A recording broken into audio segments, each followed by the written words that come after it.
So let's say somebody's come in, you have evaluated the quick case, they have hired you. Can you give a typical timeline? And I know that no case is the same, but sort of go through the stages of what will happen all the way up until a trial and or appeal. Just kind of go through that and maybe a little bit of a timeline.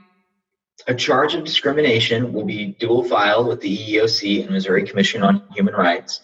That's a jurisdictional requirement, is that the charge, the administrative piece, has to first be filed. You could elect to have the Missouri Commission, and I should add that the city of Kansas City also has is itself capable of investigating state claims under the Missouri Human Rights Act. So if you want, you could file with the city of Kansas City, and they have the authority to engage in those investigations. But oftentimes it's filed with the Missouri Commission on Human Rights and the EEOC. They'll go through an investigative period. And so with the Missouri Commission, there will be a 180 days, roughly a 6-month waiting period before which you can get your right to sue letter. It's possible that the case could resolve during that time. The Missouri Commission on Human Rights does encourage early dispute resolution process to try to avoid litigation. And so during that stage, it's possible you could see a settlement.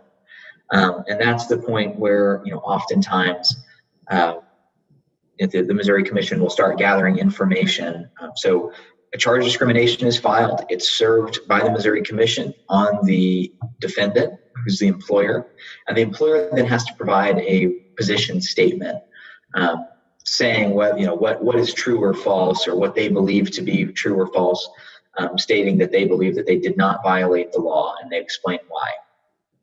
180 days later, after the charge is filed, a right to sue letter can be requested, and once that right to sue letter is received, the plaintiff has 90 days to file that lawsuit in circuit court.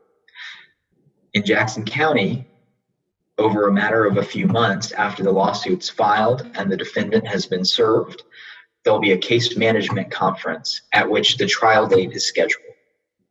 And that trial date is probably going to be a year, sometimes longer out from that point. So, the preference is to do it early as possible, but these are very complicated matters and they do require a significant amount of discovery and depositions. And in Jackson County, the judge will order the case to mediation. And so the parties have to engage in a good faith effort to try to resolve the claim during that process before it would go to a jury trial. And so the time frame varies, as you said, but you're looking at probably the 180-day period plus another year on the conservative side. Okay. The EEOC will often issue a right to sue letter significantly earlier. And so that's another possibility. But the safe bet with the Missouri Commission is to wait 180 days from the date of the filing of the charge of discrimination. Do you feel like the EEOC and the Missouri Human Rights Commission actually do investigate the claim? I mean, do you feel like they are really looking at it and exploring it? And the reason I ask is I interviewed Maureen Brady, who does a lot of medical privacy and HIPAA litigation, and the governmental body that is sort of in charge of that. It sounds like it's really just a pass through. They pass the period of time and then it's back to the lawyer to get the lawsuit started. Do you feel like the EEOC and the Missouri Human Rights Commission do a thorough investigation? And I guess I don't know if I want you to answer that because I don't want to piss anybody off. The Missouri Commission on Human Rights typically, and they're an overwhelmed administrative bureaucracy, and so the investigators the number of investigators is completely disproportionately small compared to the number of complaints that they're receiving. And so it's rare to see that an investigation with the Missouri Commission will start before that 180-day period. Because they might say, if you'd rather just go ahead and get your right to sue letter, go ahead and do that now, and then we don't have to do an investigation. But you could elect to have the Missouri Commission investigate the complaint, and that takes a significant amount of time. And so one of the advantages of getting a right to sue letter is the process is probably going to move more quickly. But the Missouri Commission would investigate and request additional documents or information from the plaintiff and from the defendant, and ultimately make a determination on the merits of the matter. Is there anything that would surprise people about the business of gender and employment discrimination, whether it's gender or age or sex? I mean, is there anything surprising or something that I don't know? There's probably a lot I don't know.